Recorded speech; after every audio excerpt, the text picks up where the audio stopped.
You and I had an opportunity yesterday to get up with Florida State football coach Mike Norvell, who is going 2 trillion miles an hour, right? Needless to say, putting together staff, recruiting, everything else. And we had a chance to touch base with him and ask him point blank that we knew he's out there recruiting, but we got to start with some news of those grizzled vets coming back. Might have been his best recruiting job yet, but that was huge news for him and his staff.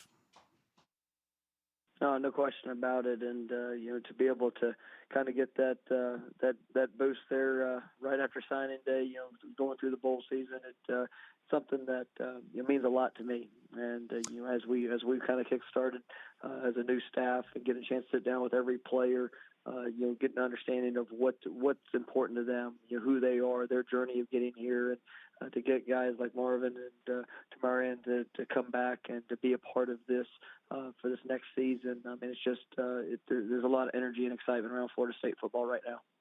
Coach, I told Mark when it happened, it's reminiscent. I remember when Mac Brown went to Texas and Ricky Williams elected to stay for one more year, and Mac Brown said our most important recruit was today. And in many ways, I guess, Big Marvin and Tamorrion bring some of the leadership qualities, all the other little intangibles that could really benefit your first season in Tallahassee. Well, I mean, their experience, their leadership, obviously the athletic ability that they have, but a lot of things that we're doing is we're focused on the young man and development of the person. And these guys are extraordinary players, but we believe that their brightest days are in front of them. So. Just like I told them as they were going through the decision-making process, I'm gonna give them everything I have each and every day. It's not just going to be what they're doing on the field; it's going to be in every aspect to prepare them to be successful whenever they do make that next step in their transition, their playing careers. But it's an exciting time. We've been in school for a few weeks, so I've already got an opportunity to really jump in with these guys and coach them. And I'll tell you that collectively as a football team, this is a team that's hungry for improvement, and that's something that they really embrace the change, and there are a lot of changes, but I'm excited about what I'm seeing so far. Coach, when you joined us the first time, I think you were just announced as the head coach, and about 20 minutes later, you're hanging out with us in the basement. I know you're going 100 miles an hour, but does it feel like it's slowed down just a little bit since the last time we spoke? Not even a little bit. We're ripping and running. There's a lot of things, always something that we're doing, trying to make sure we're addressing every aspect of the program. With the second signing days coming up, here in February, we're back on the road recruiting.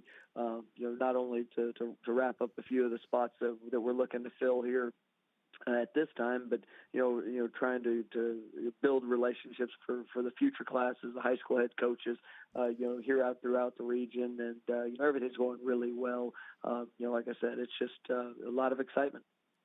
Coach, I do want to ask you real quick about your staff, because I know that installation came, some of it very quick, and then there was more of a pragmatic approach, I think, on some of these other spots. But I know Kenny Dillingham and Adam Fuller were important hires for you, and John Papuchis has got experience in this league.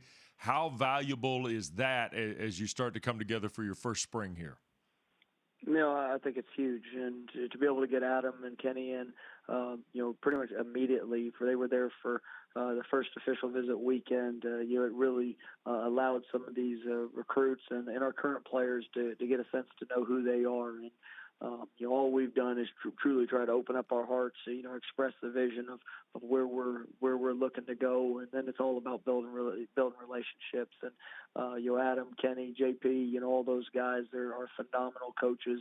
They know the X's and O's, but what separates them are the men that they are, and the hearts that they have for young men and their development. And we've tried to continue to address that with every position coach that we have on this on this staff, and guys like Odell Hagans and Ron Dugans that have played and put that Seminole helmet on, just for them to kind of help bridge the gap of the great traditions that we have a part of our program, but also the excitement that they have about pushing forward to the future. And so it's been a remarkable experience, and we definitely have a great group that are leading these young men. You had a little staff bonding at the Tucker Center a couple of weeks ago. The football staff was in the end zone for the Florida State-Virginia basketball game. I I know they got their eyes full that night of a tight ACC battle, huh?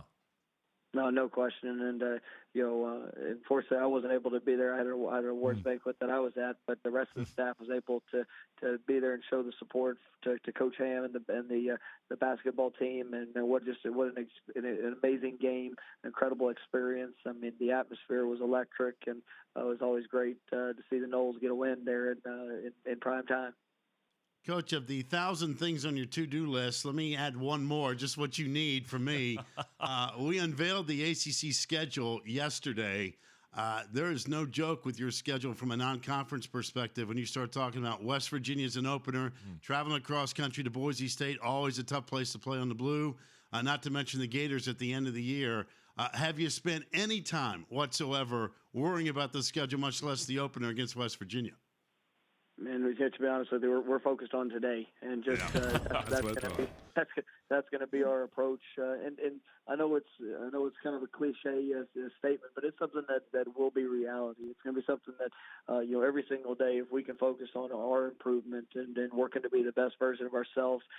Yes, this is year one. Yes, there's a lot of transition, but that's gonna be a consistent mindset that we're going to try to have as our approach. And I believe that's what leads to success.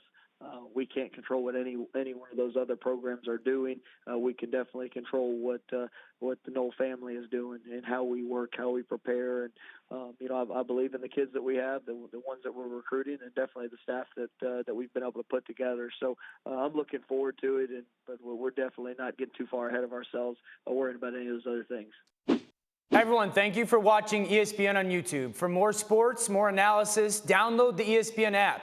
And for live streaming sports and premium content, subscribe to ESPN+. We'll see you there.